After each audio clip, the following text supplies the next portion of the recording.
Hello, I'm Martin Mercer. And I'm James Mastriani. You've never heard of us. We're two Brits who grew up in North London and have had varying success in the film and television industry. In our ever-advancing age, we find ourselves on the wrong side of Hollywood. In our series of podcasts, we'll share our experiences of what it's like being a British bloke living and working, Or not. in the biz. We'll discuss everything from fish and chips to things that wind us up. So stay with us, it's all uphill from here. This podcast may contain strong language. If you're of a sensitive nature or easily offended, we invite you to, as they say in Blighty, jog on. Hello, welcome back to 2024. Yes! What a wonderful start to the year. Yes. It's lovely to see you again. And Happy you? New Year. Happy New Year. Yes, season 2. Yes, that's right. Season 2, episode 1. Yes. And we are celebrating the Chinese New Year, which is approaching. Yes. Year of the Dragon. And you brought something fun for us to try out today, haven't you? I did. My mother-in-law, bless her, decided that it's about time we knuckle under and prove our worthiness by sampling this wonderful fruit. It's called the king of all fruits, official fruit of Singapore. In Chinese, it's called Lao Lin. Lao Lin. Well done. You've learned that well under my tutelage. And it's also known as durian. Or durian. Girls on film. That's the only song I can remember. Yeah, we're gonna lose listeners to this. And it's this very spiky fruit. I've no idea how anybody, when they first looked at it, said, yes, that's to eat. And what's more impressive, because we've done our little bit of Blue Peter where we've prepared one earlier, Yes. where it is now open and is sitting in front of me. And I can say that it looks like a bit of brain, the little section I've got that's been bleached, and there's something inside it that really doesn't look very nice. And also, it stinks like natural gas. It does. Actually, I would say it looks like a cadaver's ball sack that's been opened up. Accurate. It really does. It looks like somebody's long since passed and we've just crashed and this is what we've got to eat. And it does stink of natural gas. It's literally like you've shoved your nose right in the oven and closed the door. It's absolutely Without horrendous. lighting it. Yeah. So I think, James, you should be the one to crack in first as a newbie. If you're mad at me, I wish you'd just tell me. There's a plate of madness for you right there. All right, here we go, folks. This is... A spoon of it, lad. That's a pin's worth. Yeah, I'm not going to put the whole thing in my mouth. You mad? All right, this is it. Oh, God. Okay, now, interesting. There is a fruitiness about it, which actually isn't that bad. The texture, I want to vomit, can I just say? But the actual taste of it starts out like natural gas, then goes a bit more, almost like a peach. But do I want to eat more of this? No. Yes, you do. I will have another spoonful to punish myself for being a... Good lad. A New Year punishment.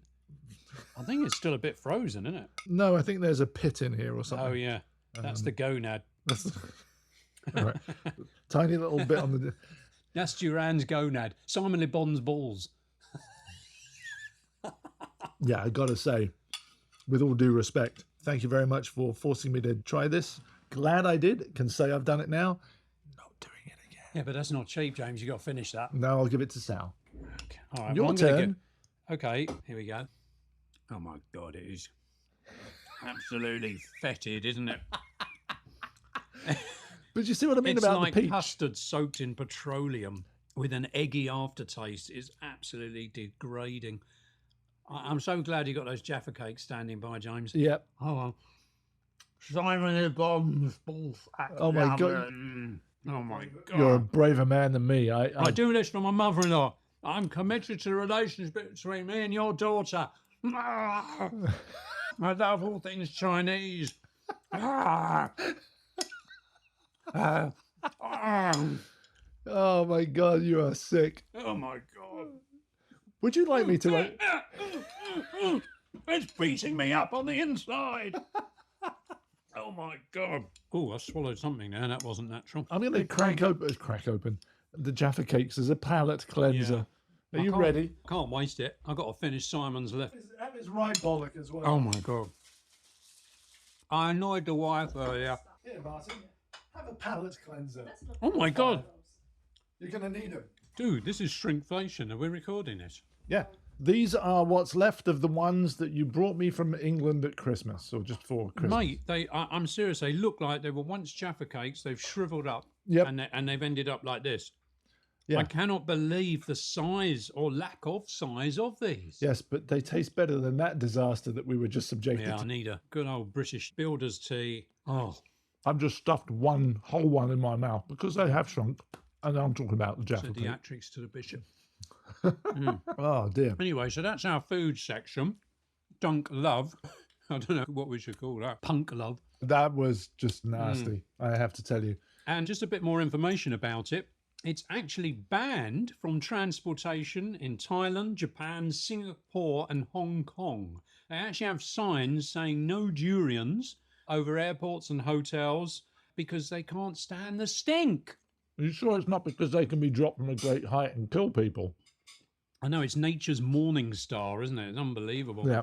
I think we've passed that test. Our listeners are going to have to tune into our Patreon to see Absolutely. the actual cracking open of this alleged fruit. Yeah, weapon of mass destruction, Oh, mate. my God. Weapon of mass stink. There you go. All right. Happy New Year.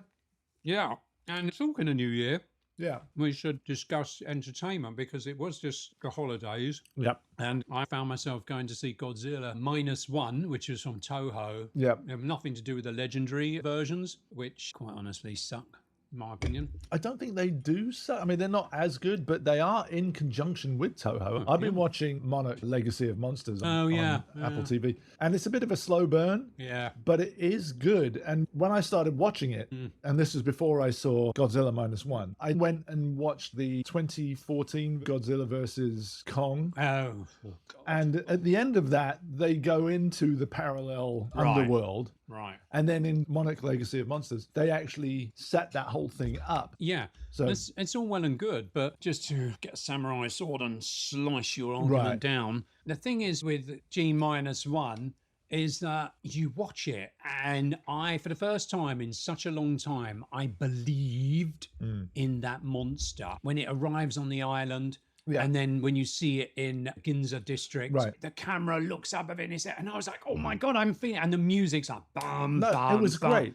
And the plot, and it just all coalesced Yeah. into something that Hollywood, not to bash Hollywood down, because there is some good stuff, obviously. There's quite a lot of good stuff, especially in streaming and TV. But this just seemed, and it's not just me, in my opinion, because I was in an audience in North Hollywood. There were hoodie guys there, and they were silent. Right. And they were silent doing the emotional bits. And when you see the monster and saw some of the stuff, like the plane going into its mouth, they were like, what? They were kids again. There's been very little movie making experiences recently that have had that. And I have a confession to make because Oh. I am not a Godzilla fan. I never have been. Like Muppets. I went along and I was blown away by it. Yeah. And I really enjoyed it. Yeah. Don't get me wrong, I enjoyed the miniature aspect of the original Toho movies. Oh, yeah, we all love that. The Yeah. Sudoku, just a Sudoku. Yes, exactly. Yeah. But as you said, with Godzilla -1, it was fabulous. It was Yeah. really good, really well done. I love the fact that every time somebody pleads with somebody in Japan, they always have to bow and bang their head on the table. I always thought that was good. Yeah, that was that one character, didn't he? He was so desperate. Yeah. He was basically a kamikaze. He was embarrassed. There's nothing worse in Japanese society than embarrassment. Shame. I remember when Sal and I were lucky to go to Tokyo, and we walked across this atrium, and it was filled with these lovely shops and things, and I had a big bag of rubbish from our picnic, and these two Japanese ladies were there, and they came and they were smiling, and they came and they took my bag, and off they went, and they put it in a special bin receptacle. And then afterwards I had read that actually when they were smiling at you, it's embarrassment. Oh. They were embarrassed. They were embarrassed for you because you were carrying trash. Yeah, the gaijin was walking across, he was eating, he was being gaijin smashed. So they weren't embarrassed for themselves, No, they were but embarrassed for you. Well, Because you I didn't think know. so. It goes back to him. He's embarrassed. He let his crew down. He Yeah. didn't shoot a monster from the plane, and he backed away from being a kamikaze. Yeah. And so that desperation. And it was interesting because people didn't really laugh at that when he did it. You would have thought that would have got a laugh. Right. but it didn't. I think people could see he was so desperate. Yeah. And then because he had the bandage on, Right. which again, if that had been done wrong, James, I think it could have been hilarious Yeah. in a bad way. Right. But it just worked. I wonder how audiences in Japan found it. If Loving it, mate. No, It's huge. huge. No, I know it's huge, but I'm wondering because they have a different sensibility to us. So when the guy's banging his head on the table, pleading for forgiveness, if they're actually going, ha ha ha, yes. No, I don't think they would. No, I don't think so. Interesting. It'd be interesting to watch it. I know some people have seen it in Japan. So yeah, another thing, moving on, something completely different. You said you'd enjoyed it, and so me and my wife binged Slow Horses with yes. Mr. Gary Oldman. Yes. Brilliant As, show.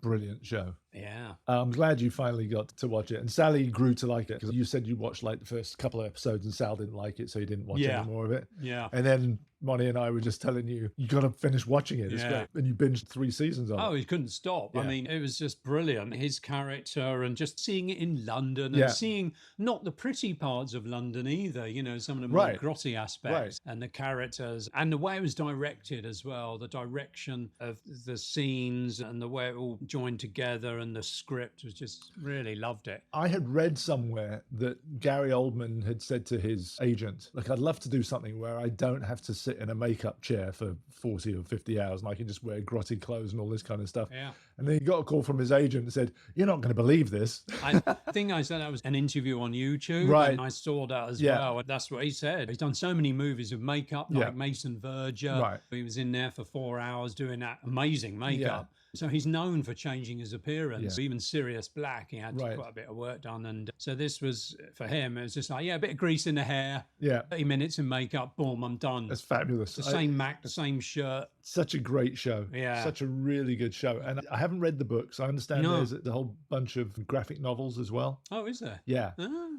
I might need to investigate yeah. that. Graphic novels, interesting. Yeah. Yeah, some good entertainment this past holiday, really. Anything else you've seen? Well, I was gifted a book that I had not read or heard of before. Not read many. Have No, not really. The English title is called Rivers of London by Ben Aranovich.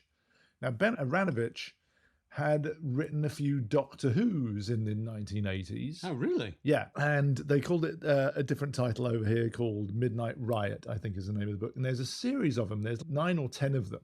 Right. And it's all set in London, which is really nice because the writer is posing all these places that I am familiar with. And I Right. know everywhere that he's talking about. And this initial murder takes place in Covent Garden. And he's mentioning James Street and Mercer Street. Yeah. And I know it all. And I'm like, oh, it's taking me home. It's brilliant. So I've been enjoying that. Yeah, and that came out in 2011. Yes.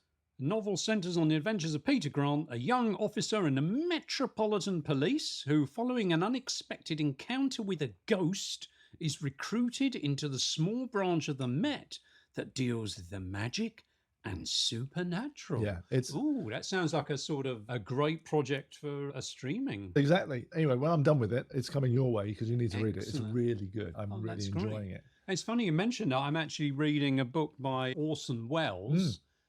No, I'm not reading a book by Orson Welles. I'm reading a book by George Orwell. Him. Mr. 1984. Yes, okay. Yeah, I'm reading a book by George Orwell, and it's called Down and Out in Paris and London. Oh, And it's a fantastic book. It was written back in the 40s, actually written before he wrote 1984. okay. And he was in Paris and London And was down and out, apparently. and was down and out. But it goes into being poor and the poverty. And he describes his feeling of the fear of being poor. And I was Yeah. thinking, yeah, I have that. I don't want to be poor. You No. know, you're surrounded in Right. LA by the results of poverty, Yes. homelessness. And Yeah. I'm like, yeah, that is a fear. That's true. And he goes, I had this feeling. I was managing on 6 francs a day back in the 40s. And he goes, I was there. I was at rock bottom. And in a bizarre sense, there was a relief. And I just thought, oh my God, that's so weird, isn't it? He's at the bottom, but there's that relief. But it's a fantastic book. I'm working my way through it and really recommend it. I got that in a charity shop. Every year, I go back to London, I go into a charity shop, and I just try and pick a couple of books that, who knows, might reflect life. I hope this don't. Anyway. No, but it's funny you mentioned George Orwell, and I know it's a long stretch to get to where I'm going.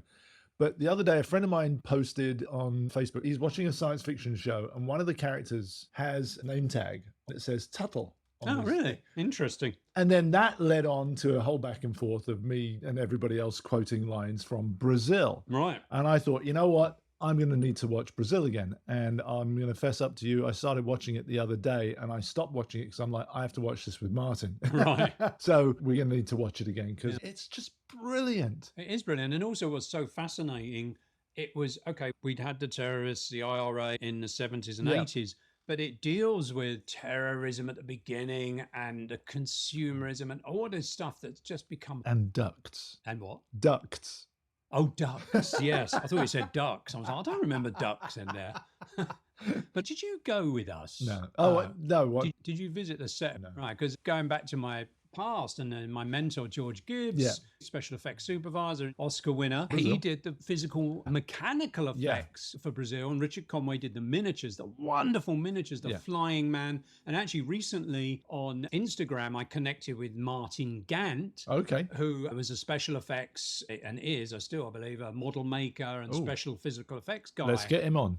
I don't know if he wants to really talk to me, but nonetheless, he was very sweet and he sent me a photo of me and the miniature crew, wow. a little shop of horrors. That was very cool. But he has a load of photographs of Instagram from Brazil. He manufactured the tiny little figurine of Sam flying. Now, somebody else... Oh, really? Yeah, somebody did the mechs, but Martin, because he was a model maker, he did the feathers and the armor, and then somebody else sculpted it, and it was all a team effort. And can I tell you, watching just that dream sequence the other day, I'm looking at it going, it is seamless. It is seamless. It's absolutely you wonderful. can't tell that it's a model. No. It's fabulous. No. We know it is, but you can't tell. And that's what is beautiful about that whole thing. And Martin created all that stuff. And I was lucky enough to go with George to visit when they were shooting at Wembley Studios at the time. Really? Yeah. Did a few commercials there later on. But when I was at school, we went to visit shooting of Brazil and they were doing the whole sequence where he was fighting the samurai warrior. Oh, wow. And that red blood came out, the jets of gas, which actually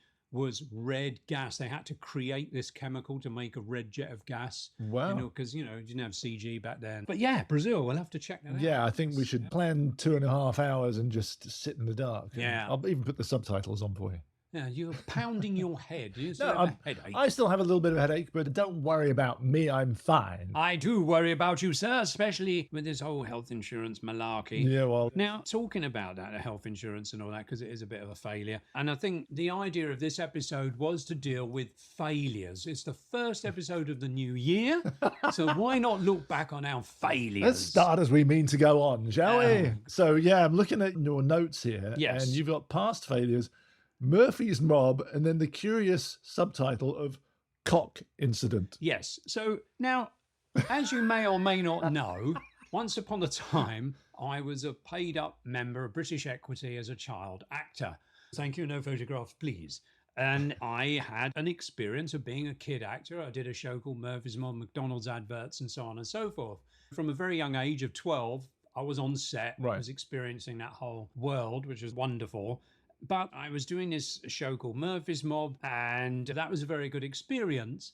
But the thing is, my mind was elsewhere. My mind was on doing makeup effects and models and things, even at that age. And I distinctly remember it was done at ATV or Central Studios before they closed at Elstree. Right. And then that became, I think it was BBC. BBC Elstree, with And the they EastEnders, did, Holby City and all. Yeah. And actually, I'm in contact with Keith Jane, who played Boxer on Murphy's Mob. He's a very cool guy. But anyways, we've done this series and I found it a bit of a challenge. I had to learn my lines. The worst thing was getting up on time for the van to come and pick us up to go to the studio. And many times I'd be in bed and I'd see sunlight was coming through the window and I opened the curtains and the fucking van was sitting down there. Right. And I was like, shit. And it was just like, quick, swipe the old balls with a towel.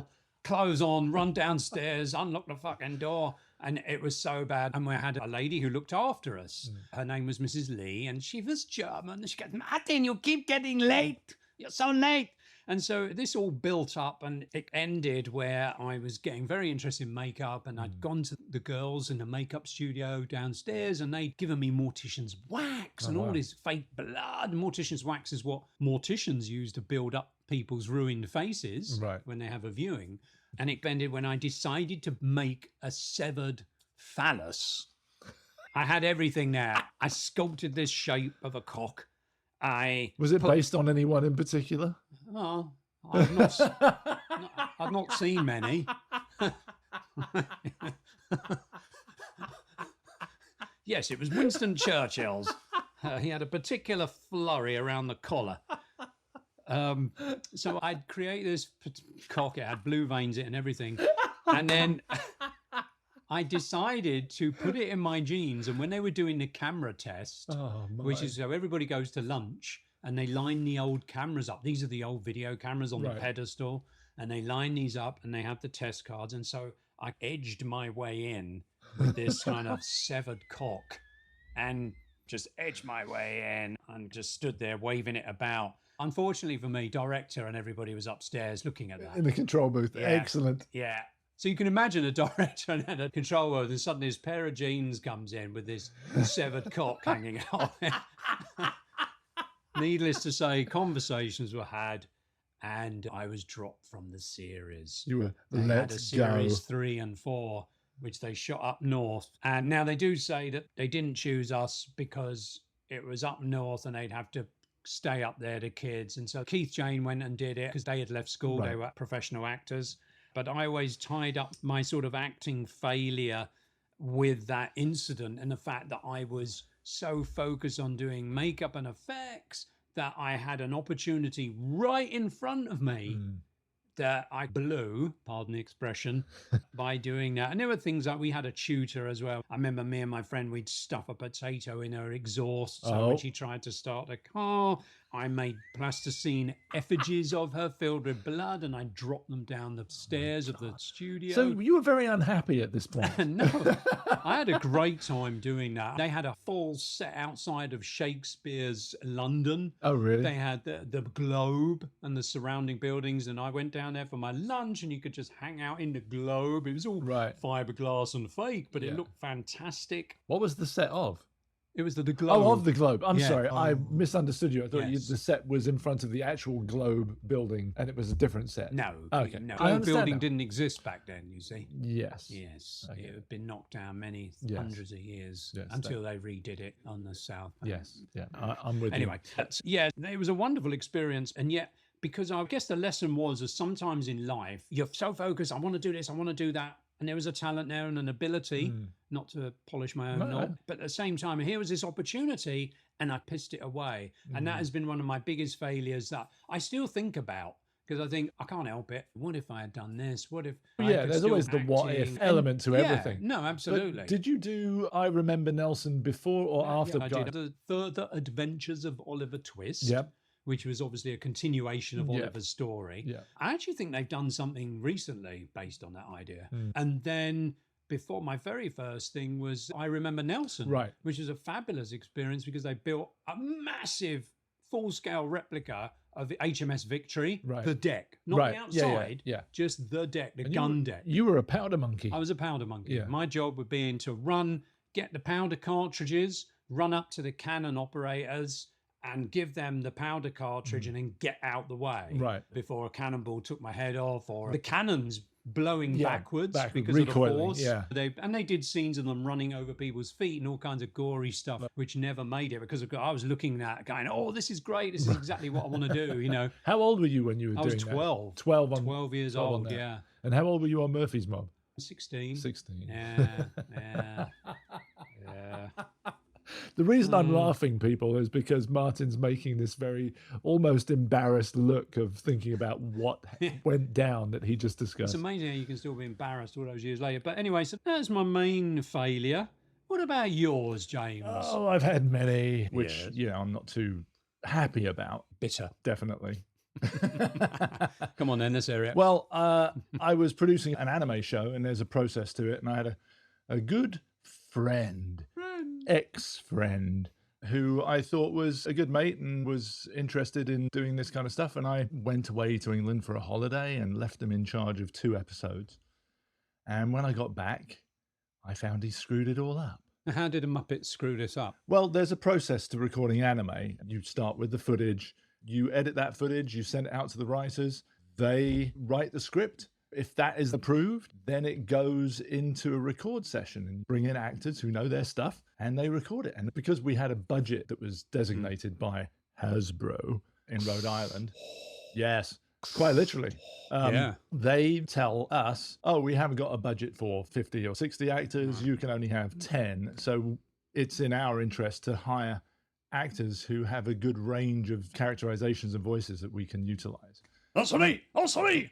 To be sure, to be sure. I was a sailor rolling along. There's 3 already. And they're all Welsh.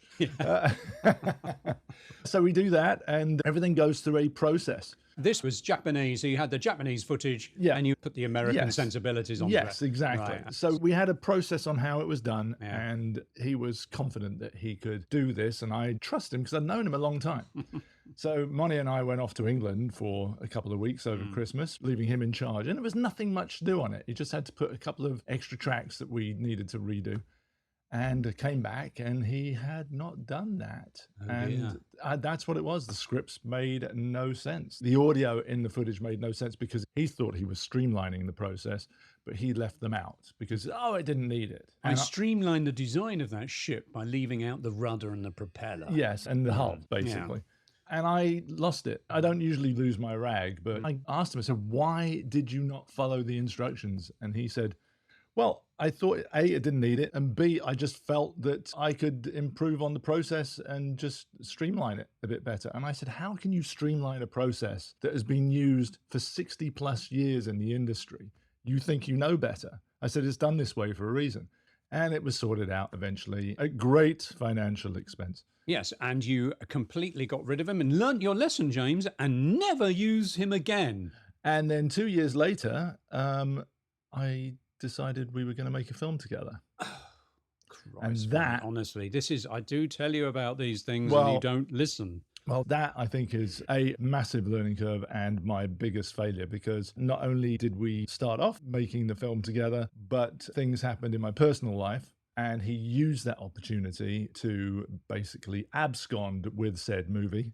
Right. And But I'm going to drill down deeper into guest. this one, to use a Shark Tank phrase, or a dragon, whatever they call Dragon's it. Den. Yeah, that's the one.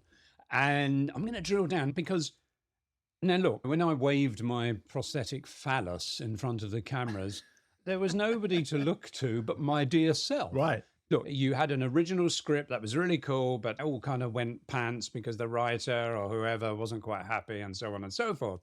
So you then had this Muppet as your friend, and you decided to make this movie. There was some funds, Yes. but there's no script. So this chap goes off to a writing course, writes a Yes. script in 2 weeks. Yes. But you decide to go ahead with this, with these funds, because you had to, in a way, because the funds were attached to Muppet, weren't they? Yes, they were. Right. And can I just clarify that by using the term Muppet, we are not disparaging the genius of Jim Henson and the Muppets with a capital M. gosh, no, I love the Muppets. We are using the British term Muppet with a lowercase m, meaning moron/idiot. As in Boris Johnson. Yes. Anyway, so you had a budget. It was, I don't know, 15 grand or something. I think it was 20. 20,000? Yes, it was a nano budget. My God, back then you could have made Godzilla -3. Yeah.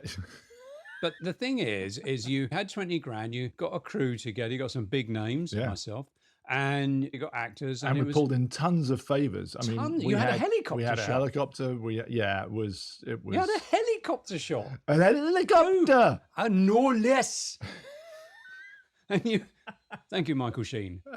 So you had a helicopter shot. The basic idea was that these kids come into LA and they discover this sort of TV screen back in the day. Haunted. A haunted TV screen. Yeah, it was but they don't know it. They were like, oh, let's put this on the back of the truck and we'll install this. And it turns out the screen's haunted. Quite a fun idea. Did you notice my voice went up? Yeah. And, you know, a reasonably ambitious script. You had some deaths in it and so on and so forth. So I was like, wow, James is doing this and it's really impressive. But Thank you. all kind of went pear-shaped. It So did. is there anything that you can, without blaming the Muppet, as your mate here, your true friend, you don't trust anybody else, can you open up here and say, James, I did this wrong and I've learned my lesson? I did learn my lesson.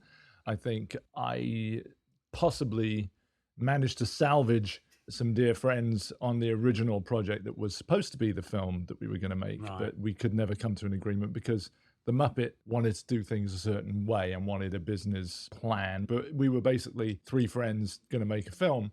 But the problem was this guy wanted to do everything by the book. And again, there's nothing wrong with that, except it wasn't in the spirit of who we were. So when that plan fell apart and we're like, we've got this money, let's do something else. And my mistake was, fine, let him write it. But then when he said, oh, I could direct this, and I was like, yeah, okay. Yeah. That was, well, that tied in with the previous thing on the anime thing. I was like, this should have been fucking alarm bells going off. And, you know, it was a huge mistake. And things started to go even more pear-shaped when Gourd-shaped.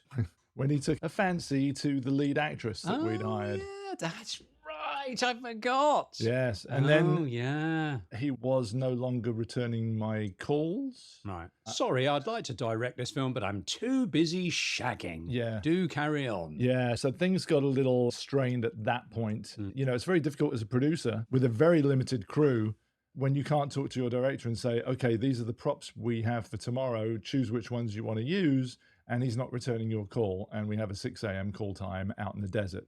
It's very, very difficult. And I remember all that. yeah, it was really, really tough. Something I remember talking about low budget is breaking my molar on the chicken served by God.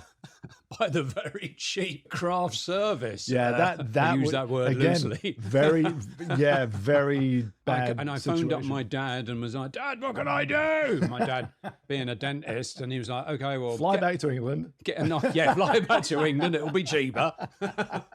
And he was like, get a nail file, disposable one, file it down. And I was like, okay, we're not making saw here, Dad. File it down, and then you can get some putty, which I did, and I put the putty in there, and it was fine until I went to the dentist. But that wasn't cheap. No, it wasn't. I remember. Yeah, we had so much going for it in general, and we pulled a lot of favors. You had the stunt guy, wasn't we it? had Lee Whitaker, who is a director in his own right, as well as a stunt coordinator. And he did some amazing stuff. You yourself did some great visual effects. Oh. Yeah. So look, you've got loads of people out there who've got all this access to digital technology and everything. What 3 lessons you learned from that? I might have to get back to you on that. Oh, dude. No, I mean, they always say don't work with children and animals and family, but Muppets. but yeah, it's one of those things where friendship comes above everything else. Yeah, you do have to hire professionally, and it is a business. It is show business, not show friends. But things are done in a spirit, especially on the low budget side. And if you can't trust the people you're working with, then you're going to lose friendships really, really quickly. And unfortunately, as I said, this person saw an opportunity at the death of my sister to take it and run away with it, and never spoke to him again. Right. So your sister had passed away, nothing to do with making a movie, but obviously you were in mourning, and in that period he absconded with the project and then released it, I believe. He released it. You could find it on Amazon streaming, I think. No. Yeah, I think it's streaming. It's streaming for $1. I've got the DVD. Pay for it. Fuck off. Sorry, mate. I'd love to see it, but I have to say, I think he wrote the only review for it as somebody else. As reviewed by, what do they call a director who doesn't want to be named? Alan Smithy. That's right, as reviewed by Alan Smithy. Hello, it's a fantastic film. I think from a technical standpoint, I think the crew did a great job of actually pulling it together. But there were things that happened during it that just soured the whole thing, and I want nothing to do with it. So the lesson there is you need trust. Yeah. Especially between the main creatives. You have to trust those people, know that you can leave them to do things. And not shag the lead actress. Right. Mind you, it doesn't happen on most movies these days anyway. But yes, that was kind of inappropriate, to be honest, especially now. And also, from my observation of working on it, of course, when you make your own film or as a low budget or you're helping a friend, you want to do your best and you want to push it as far as you go. But there was a particular sequence, wasn't there, where Lee got run over. Oh, yeah. And so when I was boarding it with you, we were kind of thinking, well, how can we create this explicit death as scripted, but we've got no money, basically. Right. And so it was decided, well, he gets run over, so we can do a wide shot, and then we can go under the car. Yeah. And we built this fantastic rig on a dolly. Yeah. where we're shooting down through the chassis That's of the car. right. Oh, with yeah, the I've made port. a little chassis Yeah. for the turning thing. Yeah. You know, what's it called? A differential. Yeah, we got all these parts from a mechanic friend of ours, and we put them all together. And we basically just dragged Lee on his back in the parking lot. Yeah. And remember, he was touching the exhaust, which of course would have been really hot. Yeah. So do we have a steam? I can't remember. We had a smoke machine. That was it. And then so it was like, and then I'd put burn makeup. Yeah. Perhaps it was just too ambitious. And I think when you're making these. No, I think that sequence projects. worked really well, except for the day when we came to shoot. The person driving the car goes, oh shit, Right. I've hit someone. And I remember we were in the alleyway and I'd filled up 3 or 4 gallons of blood. And I was going to do a trail of blood from the drag and the twist and all that kind of stuff. And we came to shoot it, and the Muppet says, we don't need that. I'm like, this is a horror movie. Someone's just got mangled under the car. Right. There should be 25 yards of blood. So like this tea here, it was a bit, oh no, I was going to say a bit dry, but this tea's a bit wet because there's no biscuits. Right. You ate the biscuits. Oh yeah, sorry, I forgot. But that there was the turning point. The key to low budget filmmaking, especially horror, is you have lots of blood and Ding ding. That's Not low budget. necessarily, James. He said stepping in. I defy you to watch any low budget horror movie because that's the thing that sells when you're selling the film. As horrible as that is. So we had an actress who. I don't remember any breasts. Exactly. Oh. We filmed her on the green screen stage so there would be no one else around, and we were just going to insert her into shots as needed. Oh, quick! We need some breasts there. No, Plug not them like in. that. I mean, within the context. It's a bit like within the the Howling context of 2 with Sybil Danning at the end, just going boom, boom, boom, boom, boom, boom. It was like, poor woman. I felt for her. It was ridiculous. And she was up for it, and that was Not fine. And Superman. we made sure that there were other ladies on set with a robe, all that kind of stuff. We did it right. Yeah. And come to the final edit, there was no blood Right. and no nudity. Yeah. And it was like, well, what was the point of doing that? So, number 2, know what you're making. Right. Have a unified vision Yep. of what you're making. Don't get me wrong, the Muppet was all for it in pre-production and production. It was in the edit that he decided. When you get to editing, keep that unified vision. Yeah. Don't lose it on the way. It's Yeah. easy to do. It was very, very frustrating as a producer / partner in this because everything that was talked about ahead of time was completely thrown out the window by the time it came to post-production side of it. At which point I was booted off the production because he saw that opportunity at the death of my sister. Also, another thing, very quickly, you were shooting some green screen stuff, and I remember they were driving their truck at night, weren't they? Dusk. Yeah. Yeah. And so that was a green screen, and it was a while ago now. Yeah. So the technology was At Mary Claypool's stage, by the way. Right. Yeah. That's right. Thanks, Mary. So the chroma key technology wasn't as it is now. I got to say, that was one of the better shots in the film. Well, and it was better because, if I may polish my own little bell, Ding, ding, ding. we were trying to work out how to shoot it. And I said, Yeah. well, why don't you start on the headlight? Yeah. And then you crane up over the bonnet or hood and you come up to them. Yeah. So you're keeping your exposure of Yeah. the background and the artifice of it Yeah. to a minimum. And now, of course, you'd probably have what they call a volume stage. Yeah, exactly. Which is basically a back projection, but your parallax moves Yeah. when you move the camera, meaning the background that is projected moves with the lens of the Yes. camera. Yeah. And actually, very briefly, there have been so many shows on Netflix Yeah. I've seen with that volume in the cars, and it's dreadful. They do not know how to shoot it. I know. I rest my case. Right. So anyway, that was probably one of my biggest failures, but also one of my biggest learning curves, Okay. as it were. So I learned a lot from it. That's good. So that All right, was- well, thanks for sharing. there you go. Have you seen Saltburn? Did I Not tell you yet. about Saltburn? No, is it good? Oh, that's a I'm very hearing lots interesting of good film. things about it. Yeah, it's excellent. It's really well shot, and they have this ratio. I think I mentioned it. It's like old school Yeah, film. 4x3. Which I find very annoying, but on this occasion, it actually worked. And the director said it made you as if you're peering into it. And I thought, that's really clever. They really Interesting. did feel like you were peering into it. But that's a really good film. Yeah, set in Oxford and about that whole society. Yeah, Very clever. Very cool Interesting. film. No, It's got I- that actor who was in that other film. excellent. Yeah. Anyway, I like him. I think he won an award.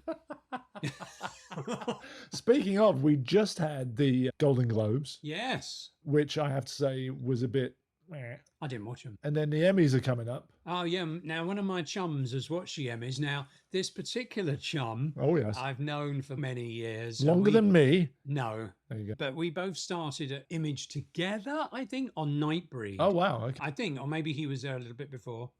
His name's Paul Spateri. Oh. Paul is an incredibly talented makeup, special effects artist. He's very good with chemicals and Right. hair application, sculpting. And he's worked on the Game of Thrones. He works for a company called Barry Gower Effects. And Barry and his wife run that company, and they're incredibly talented artists. Anyway, they just won the Emmy for The Last of Us. Now, Oh, remember, wow. I think almost this time last year, we were talking about the fungus Yeah. coprophiliac. Yeah. Which we realised your mistake wasn't. My mistake. Yeah, Yeah, very- it wasn't shit eating. It's actually cordyceps. Yes. Anyway, so they're now working on The Last of Us 2 as we Yeah. speak up in Vancouver. But my mate Paul, he won that Emmy, and I was really chuffed. But Barry Gower's team won it, but Paul received his own one as well. Nice. I just thought it was fantastic. You had said this wonderful story about driving some perfect blood in his Yeah. car. This was when I first arrived in LA. Before I continue with that story as an offshoot, Paul is a listener. Oh, cool. Paul listens. Thank you, Paul. Paul Spateri said, keep up with the podcast. Lovely, How about Paul. that, eh? We've got an Emmy award-winning listener, ladies and gentlemen. Excellent. Thank and you, however Paul. you identify. Absolutely fantastic. Now, in my head, I think, are our dulcet tones right now wafting over the makeup chairs of The Last of Us, wafting over the cordyceps being applied? Wouldn't that be wonderful? That would be right good. now. That would be good. Anyway. If you're listening, thank you very much. If you're not listening, why not? Indeed. And don't forget to like us on YouTube. But you were talking about that incident was when I first arrived in Los Angeles, and I worked for Bob Keane Image Animation at the time. He'd set up a shop here, and I had done a music video, and I can't remember who it was for, but it involved a real pig's head. And one of the artists dressed as a butcher with a butcher's apron, and he had to cut off his finger with a knife. Lovely. And so basically we had no money, and so I made like a ring which fit over his finger and had a blood tube on it, and we had a stump, and so out of camera he did the chop, and then we had the stump spurting blood as he held it up. Now, two things I remember from that video is, one, the pig's head absolutely stank, and number two, that the gag worked very well. Nice. And number three, the big incident was I had a truck, a Bronco, one of the old ones, and in the back I had 2 gallons of this blood, which I was using for this video. And in front was my friend who'd rented a car. Oh, it was you. Yeah, it was me. That's even funnier. Yeah, in front was my mate who had come to run the show, Gary Tunnicliffe his name was, and he was driving a car from Rent-A-Wreck. And Rent-A-Wreck, I don't think they exist anymore, No. but it was a company that... They were a great company. They were a great company because you could rent the shittiest cars, basically, for no money. Yeah. And you didn't really have to worry about the condition No. within reason. Yeah. And so anyway, we were driving along, and I don't know what distracted, and Gary had braked in front of me. And next thing I looked up and was like, oh shit, he's stopped. So I bumped into him, and basically the tops of this gallon blood flew off, and 2 streams from these bottles flew up onto the roof of my fucking Bronco and down my windscreen on the inside. And Gary said he looked in his rearview mirror and he saw as if I had literally been shotgunned to death. The front windshield just literally spattered with red instantly as soon as I hit him. That's such a great effect. Oh my God, that's brilliant. And he just couldn't believe it. So anyway, we got out and we looked at his bumpers kind of half hanging off, but it was Rent-A-Wreck. So we took the car back and he parked it far away and it was fine. They didn't discover it till it was too late. Not that I encourage that. He couldn't do that now anyway. But yeah, meanwhile, I had the bloodstains on that Bronco roof for quite a few years whilst I had it, and eventually I turned over in the car and that was a write-off. But yeah, that was a good start to my time here. I think that's a brilliant story. Yeah, it was good fun back And then. on that note, everyone, I think that's long enough punishment for our listeners. Now, we do hope to take this in some interesting directions this year. Yeah. We are trying to get some guests on board, and it would be great to have some names. I have a few people. Yeah, I have a few in mind as well, because I do think the interviews are interesting and it's good to see how people are doing. It's strange days, isn't it? We've just had the strike, it's all over, but work is very slow. We've got this huge influence from artificial intelligence, machine learning. It's massive. I don't think anybody really knows how it's going to hit. Just going to have to wait. Well, I've heard that the studios are very reluctant at the moment to use it because of copyright law. Right. You can't copyright it, but all it's going to take is a few people in Congress to tick the right boxes, and the copyright will be allowed, and we're going to be, quite honest, we're going to be up shit creek. Me and quite a few of my friends are very concerned about it. But I think the actors too. Yeah, they made a deal with the gaming studio to use AI voices. Yeah. No, I don't know where that's going to go. And at least actors have residuals and they have that. Us as artists, we don't. And you remember Mike was saying that he went in for this one record session and they started asking him to laugh in 12 different ways or this, that, and the other. And something's not right here. What's going on? Right. So that's going to be interesting. Yeah. So, a little bit fearful of that. And it's interesting because you've got the tech bros who are like, hey, man, you can be an artist now without learning anything. And why are you old farts so scared of technology? And so I'm not scared of technology. Most of us old farts have actually learned to use this stuff. Anyway, just to hark back to one of our earlier moments in this video. Video and audio. Yes. That Duran stuff, I can still smell it. It's in here. You haven't farted once? Not yet. No. I'll be interested to see what that comes out like. I think because it went in smelling like shit, basically, it's going to come out like roses. There's got to be a benefit. Oh, there's a reverse osmosis to it. Yeah. I see how that is. Anyway, look, we're dipping our toe in. It's a little bit on the spur of the moment, this one. Yeah. Just to get us back into it. Yes. It's been a few weeks, hasn't it? Yes, it has. Yeah. So keep listening. We will be doing another one soon, and hopefully we'll have some lovely guests willing to spill their stories. That's right. We appreciate you. We do. Cheers. Thank you. So, mate. See you, mate. Before we go, we bring you our Fact check. Fact check. Fact check. Fact check segment. Here with the benefit of hindsight And editing. we can own up to our mistakes. So, James, first little correcty poos for 2024 goes to you. Ding ding. Basically, Slow Horses did not have a graphic novel associated with it. It was adapted from Mick Herron's Slough House book series. Yeah. And it was written for the screen by no other than Mr. Will Smith. Not Mr. Slap Will Smith, but the British Mr. Will Smith. And it's a great show. Yes, it is. Yeah, I was confused with the Ben Aranovich books. I thought you were going to say the Bend Over books. No, Adapted by Phil McCavity. no, Ben Aranovich, who did the Rivers of London books. Oh, right. Yeah. Yes, I'm reading that now. Yeah, I was confused. All right, I'll see you next time. Cheers. Bye. Pip, pip. It doesn't work when you say that, James. It just doesn't. I'm sorry. I say here. That's my job.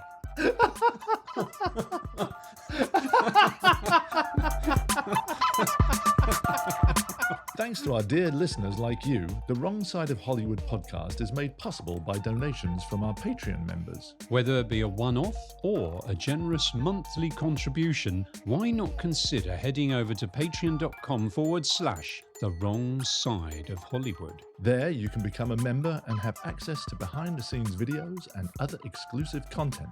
Thank you. Thank you.